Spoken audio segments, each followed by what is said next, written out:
verso 31. Evangelio según San Juan, capítulo 3, versículo 31.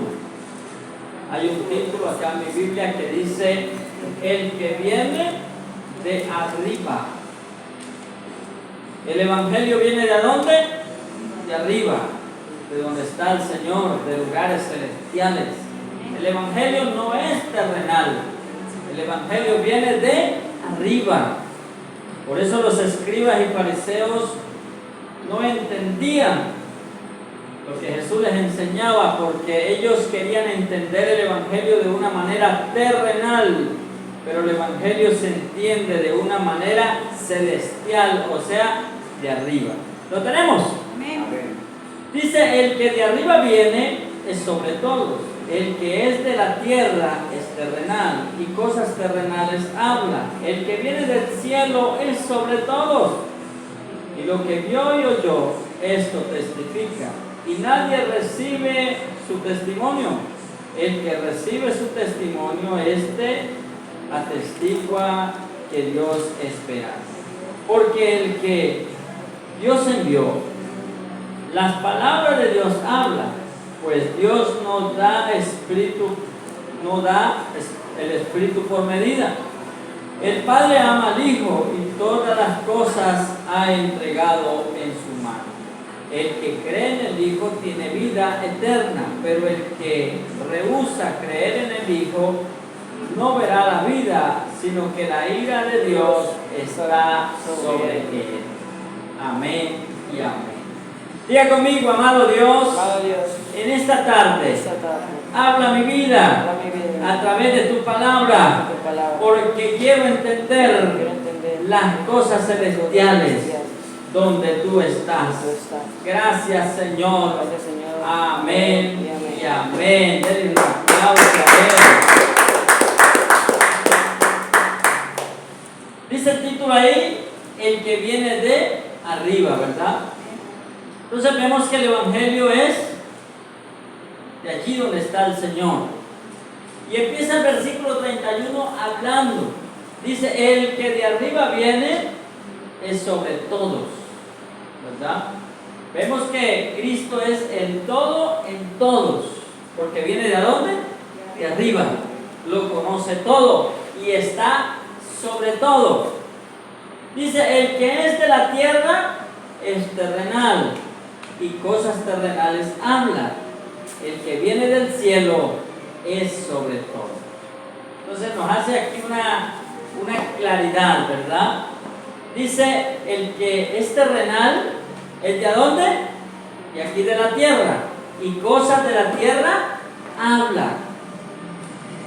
Entonces usted a veces se pone a hablar de cosas espirituales, de la palabra, y de pronto le sale el que es terrenal y le dice: bueno, y entonces explíqueme quién es la mamá y el papá de Dios, por ejemplo, cosas así. ¿Sí o no? Entonces, esas son cosas o preguntas que son de la tierra, porque usted y yo tenemos papá y mamá, pero Dios es el creador de todo. Él subsiste en sí mismo, Él subsiste en su propia presencia, Él habita en su propia gloria. Así que Él no tiene mamá ni papá. ¿De dónde salió? Él habita en su propia gloria. Solamente tenemos es que creer, porque Él es de arriba. Y el que es de la tierra, cosas terrenales habla. Y es fácil de distinguir, ¿verdad? El que es terrenal habla de cosas de acá abajo de la tierra. Quiero tener una finca, quiero tener el mejor caballo, quiero tener las mejores cosas. Anhela cosas de la tierra. ¿Por qué? Porque es terrenal. Y no es malo anhelar cosas de la tierra, no. Pero no es el todo, ¿verdad? Nosotros anhelamos, dice, poner la mira o poner los ojos arriba donde está Cristo. Se nos dice a nosotros, debemos poner los ojos ¿a dónde? Donde está Cristo. Porque donde está Cristo es eterno. Esto que usted y yo vemos es pasajero. Luego dice la parte C del versículo, dice: el que viene del cielo es sobre todos. ¿Hablando de quién? De Jesús. Jesús, aunque nació de una mujer llamada María, ¿verdad? Aunque él nació de la Virgen María, él ya existía. Esa fue la legalidad que él utilizó para venir a la tierra. Utilizó a una mujer, a una virgen allí en Jerusalén llamada María, para venir a esta tierra legalmente. Porque si él hubiese venido aparecido de la nada, hubieran dicho que era un ¿qué? Un extraterrestre, ¿sí o no? Y la gente estuviera hablando de un extraterrestre. Aunque lo es, él no es de esta tierra.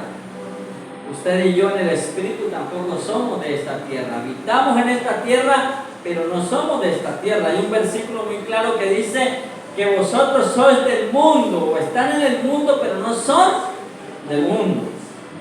Somos de donde está Él. Versículo 32, ¿qué dice?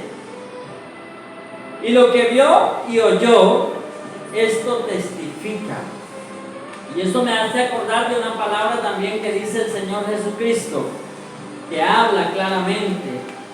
Y dice, yo hablo lo que oí hablar del Padre. Yo les enseño lo que le oí, lo que aprendí de mi Padre. Lo que aprendí de Él, esto te enseño, esto les enseño. Y lo que vio y oyó, esto testifica. Y nadie recibe su testimonio. Entonces vemos ahí es donde entra la polémica. Jesús empieza a hablar cosas celestiales de donde está el Padre. Y los religiosos de ese entonces no lo entendían. Él les hablaba, por ejemplo, sobre el templo. ¿Qué les decía? Agarraré este templo, lo destruiré y en 3 días lo levantaré. Pero ellos miraban la parte física del templo en Israel, en Jerusalén. Pero no, Él no les hablaba de ese templo, Él les hablaba de Él mismo, que iba a morir y al tercer día iba a resucitar. Les estaba hablando cosas celestiales, cosas eternas, porque el Evangelio es de allí, de lo eterno, no de lo terrenal. Si fuera terrenal, estuviera aquí esto abarrotado de gente, lleno, ¿verdad? ¿Por qué? Porque dice que son muchos los llamados y pocos los escogidos. Usted y yo somos privilegiados porque estamos en Él, en el que testifica. Verso 33, ¿qué dice? El que recibe su testimonio, este atestigua que Dios es veraz, que Dios es fiel, que Dios es bueno, que Dios es poderoso. ¿Quién atestigua eso? El que recibe su testimonio, el que ha creído en Él. El que cree en mí, aunque esté muerto, dice, vivirá, dice la palabra. Luego el siguiente texto dice, el Padre ama ¿a quién? Al Hijo, y todas las cosas ha entregado en su mano. Entonces, el Padre ama ¿a qué? Al Hijo. Él es la complacencia. Recuerden cuando fue bautizado el Señor, que dijo, este es mi Hijo amado, en quien tengo complacencia. Cuando se le aparece allí en la transfiguración, una vez lo enseñé acá a Pedro y a otros, ¿qué dijo? Cuando ellos iban a hacer las enramadas para Elías, para Moisés, dice que vino una nube, los cubrió y una voz que habló y dijo, este es mi Hijo, a Él oí. Es en quien tengo complacencia. Aquí vuelve y lo dice, el Padre ama al Hijo y todas las cosas ha entregado en su mano. Todo lo entregó. En otra parte de la palabra dice que todo lo entregó al Hijo. ¿Por qué? Porque Él no escatimó el ser igual a Dios como cosa que aferrarse, sino que despojándose de todo ello, se hizo igual a uno de nosotros para venir a redimirnos, a morir en la cruz, para que hubiera reconciliación entre el hombre y Dios. Verso 36. El que cree en el Hijo tiene ¿qué? Vida eterna. Usted y yo creemos en el Hijo, tenemos vida ¿qué? Eterna. Aquí en el ahora. Nosotros disfrutamos ya de vida eterna. La muerte para nosotros simplemente es una transición, ¿verdad? De este planeta a la eternidad. Pero en Cristo ya nosotros tenemos vida eterna, dice la palabra. El que cree en el Hijo tiene, ¿qué dice? ¿Va a tener o tiene? ¿Qué dicen ustedes ahí en su Biblia? El que cree en el Hijo tiene vida eterna. Mi hermano, usted y yo tenemos vida eterna. ¿Cuántos creen en el Hijo acá? Amén. Amén. Tenemos vida eterna. Tenemos vida eterna en Él. Y luego, ¿qué dice? Pero el que rehúsa creer en el Hijo no verá la vida, sino que la ira de Dios está sobre él. El que rehúsa creer, ¿qué pasa? La ira de Dios está sobre él. Dice por allá, por cuantos todos pecaron, están destituidos de la gloria de Dios. Dice por allá en Romanos 3:23, si no estoy mal, por cuantos todos pecaron, están destituidos de la gloria de Dios. Están enemistados con Dios, dice en otra parte de la palabra. Pero Cristo vino, para reconciliarnos con el Padre y tengamos esa vida eterna, aquí en el ahora. Entonces por eso les decía el otro día, nosotros no vamos a vida eterna, sino que estamos en vida eterna con Cristo. Amén. Él nos la ha otorgado por la gracia de Dios. Se nos ha otorgado esa vida eterna. Mateo 11:27. Vamos a buscar San Mateo capítulo 11, verso 27.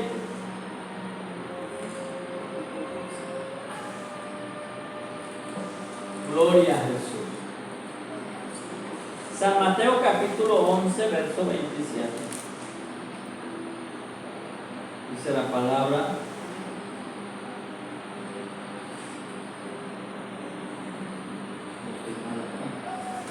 San Mateo capítulo 11, verso 27.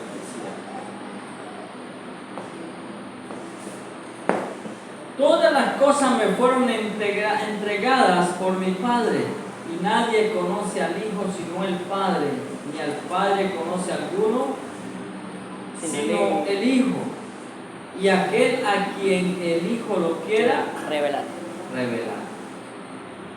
Entonces, todas las cosas le fueron entregadas ¿a quién? Al Hijo. Todo le fue entregado por el Padre a Él, ¿verdad? Pero mira lo lindo. Dice, fueron entregadas por mi Padre, y nadie conoce al Hijo sino el Padre. Y luego dice, ni al Padre conoce alguno sino el Hijo. Y luego viene para nosotros esa bendición: y a aquel a quien el Hijo lo quiera revelar. Ahí hay una incógnita, ¿verdad? Y a quien el Hijo, y aquel a quien el Hijo lo quiera revelar. Ahí abre un parámetro, ¿verdad? Como si dijese, no es para todos, es para unos. ¿Sí o no? ¿Qué dice ahí? Y a aquel a quien el Hijo lo quiera revelar. Es motivo de gozo para nosotros, ¿verdad? Porque al Hijo le plació, al Hijo quiso, el Hijo quiso que usted y yo conociésemos al Padre. ¿Y cómo conocemos al Padre? A través del Hijo. Por eso, cuando Él habla con los apóstoles le dicen, les está hablando allí sobre el Padre, no conocen al Padre. Y los apóstoles, pero ¿cómo sabemos? Muéstranos al Padre, Señor. Dijo, ¿no lo conocen? Están conmigo, no conocen al Padre. Yo conozco al Padre, y a quien yo se lo quiera revelar. Y a Él le plació revelarnos este evangelio a cada uno de nosotros. Amén.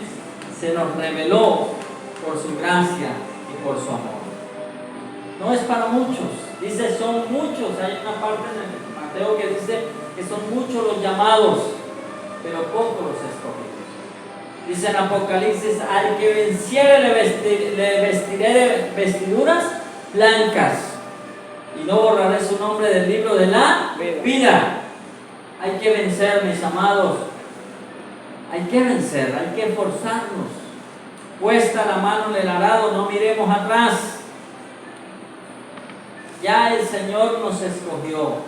Ya el Señor nos reveló al Padre, nos reveló la palabra.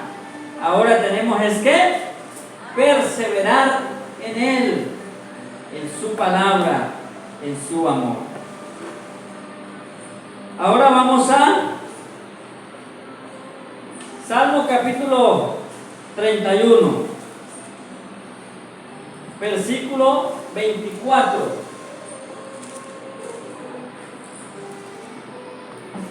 ¿Qué dice la palabra aquí? El Padre se nos ha revelado a través del Hijo porque Él le conoce y a Él le plació que nosotros le conociésemos también. La palabra ha sido revelada, ¿verdad? 31, Salmo 31, 24. Ahora, ¿qué tenemos que hacer nosotros? Dice, esforzados todos vosotros los que esperáis en Jehová, y tome aliento vuestro corazón. ¿Qué tenemos que hacernos? Esforzarnos, hermano. Por allá le dijo Dios a Moisés, esfuérzate y sé valiente. Esforzaos todos vosotros los que esperáis en Jehová, y tome aliento vuestro corazón. Todos los días debemos decirle, Señor, danos aliento, ayúdanos. A veces las pruebas, las dificultades nos quieren a uno como apresar, ¿verdad? Nosotros hemos pasado por una prueba como familia tremenda, estamos pasando, pero ya estamos llegando al final, donde uno disfruta viendo, mirar lo que Dios ha hecho. Pero es difícil por las pruebas y dificultades que pasamos, no solamente nosotros, yo sé que usted también. Pero ¿qué nos dice el Señor a través de la palabra? Esforzados todos vosotros los que esperáis en el Señor. ¿Cuántos esperan en el Señor acá? Amén. Hermanos, sigamos esforzándonos, sigamos ahí perseverando en Él, perseverando en su palabra, perseverando en su gracia, perseverando en su amor. Primera los Corintios capítulo 16, 13. Primera carta a los Corintios capítulo 16, 13. Gloria al Señor.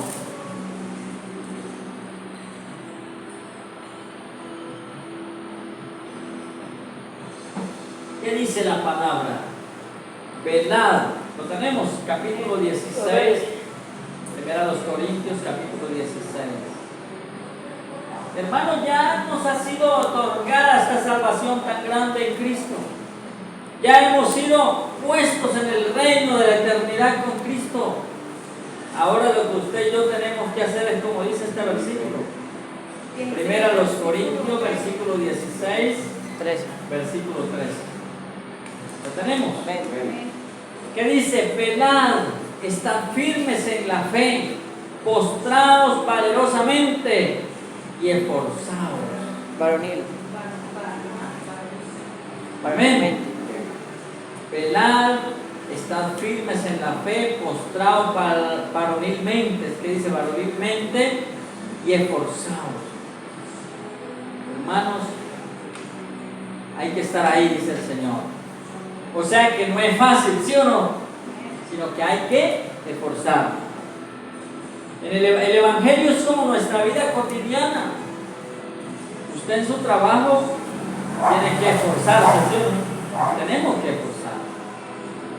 Si tenemos una enfermedad, tenemos que esforzarnos. Nuestra vida cotidiana es de esfuerzo. El Evangelio no es la excepción.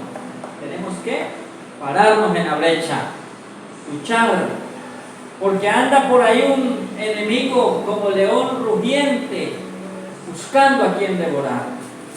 Ya el Evangelio se nos reveló y a Él no le conviene que usted y yo permanezcamos en Él. ¿Por qué? Porque Él sabe que con Él tenemos vida eterna.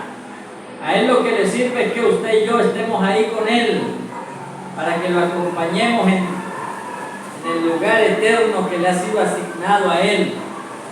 Pero usted y yo, ¿qué vamos a hacer? Vamos a velar, vamos a estar firmes en la fe. Amén. En esa fe que hemos sido puestos en Cristo, que se nos ha sido otorgada en Cristo. Pelear la buena batalla de la fe, decía el apóstol Pablo ahí en Efesios. Pelear la buena batalla. Quizás no peleamos guerra porque la guerra la ganó el Señor, pero sí peleamos batalla. Esa batalla de la fe que el enemigo nos quiere ganar, pero que usted y yo nos paramos y estamos firmes en esa fe que hemos creído en Él, en su palabra. Así que, mis amados, en esta tarde la palabra nos enseña. Ya el Hijo nos ha revelado al Padre, la palabra se nos ha sido revelada, el Evangelio se nos ha sido revelado. Somos unos de los muchos que fueron llamados, pero fuimos escogidos. Muchos fueron llamados, pocos los escogidos. Entre esos pocos escogidos estamos usted y yo, mis amados, pero si hagamos firmes en la fe, portados valerosamente. Esa palabra valerosamente usted la ve en los próceres que lucharon en la independencia, ¿verdad? De Colombia, Venezuela. Usted ve que eran ¿qué? Valerosos, ¿verdad? El himno, nuestro himno en Cúcuta dice valerosamente, ¿verdad? Valeroso es algo que se esfuerza, que está ahí luchando. Usted y yo en Cristo debemos estar luchando por esta salvación que se nos ha otorgado. No perderla, no dejárnosla quitar, arrebatar por nada, sino que usted y yo estamos ahí firmes en Él, en su palabra. Amén. Gloria al Señor. Denle un aplauso a Dios porque Él es bueno en esta tarde. Porque Él nos afirma, porque Él nos invita a continuar, ¿verdad? Agarrados de su mano, peleando ahí esa batalla de la fe. Todos los días tenemos batallas. Cuando salimos al trabajo, todos los días tenemos que esforzarnos, ¿verdad? Allá el que cose, el que hace, el que cocina, hacerlo bien. ¿Sí o no, hermana Marinela, que cocina? ¿No? Hay que hacerlo bien, pues si lo hace mal, entonces hay que contratar a otra porque ella se cansó. ¿Sí? Hay que esforzarse. Que trabajan zapatería, mi cuñado, mi suegro, ¿verdad? Hacerlo bien. Y cada una de las actividades que hacemos, hacerlas bien. Así el Evangelio también, nosotros debemos esforzarnos, agarrarnos de la mano del Señor y no soltarnos de ella, sino estar ahí valerosamente, firmes en la fe en Cristo. Si usted quiere ponerse en pie, el que puede ponerse en pie, vamos a hacer una oración dándole gracias al Señor por la palabra. Amén. Amado Dios, te damos gracias. Gracias por tu palabra que es viva, que es eficaz, Señor. Gracias porque cada día, Señor, nos recuerda de que tenemos una batalla por delante en Cristo, Señor. Dios, te damos gracias porque no estamos solos peleando esa batalla. Tú estás con nosotros peleando esa batalla, Señor. Ayúdanos, Dios amado, a perseverar, a estar firmes en la fe, a estar firmes en este propósito, en esta asignación que se nos ha sido asignada en Cristo, Señor. Oh Dios amado, bendigo a tu pueblo, Señor amado, que está aquí, al que está en casa, Señor. Le bendigo, Dios amado, al que está viajando, llévale y tráele bendición, Señor. Bendigo a los que nos ven, Dios amado, en las redes, Padre, y declaro, Señor, que su entendimiento es abierto, Dios, y que tu palabra es revelada a sus vidas, en el nombre de Jesús de Nazaret. Padre eterno, te damos gracias, Dios, porque tú eres maravilloso, porque tú eres digno de toda gloria y de toda honra, Señor. Gracias, amado Rey. Ayúdanos a estar firmes cada día en ti, Señor, en lo que hemos creído en tu palabra, Señor. Gracias, amado Rey. Amén y amén.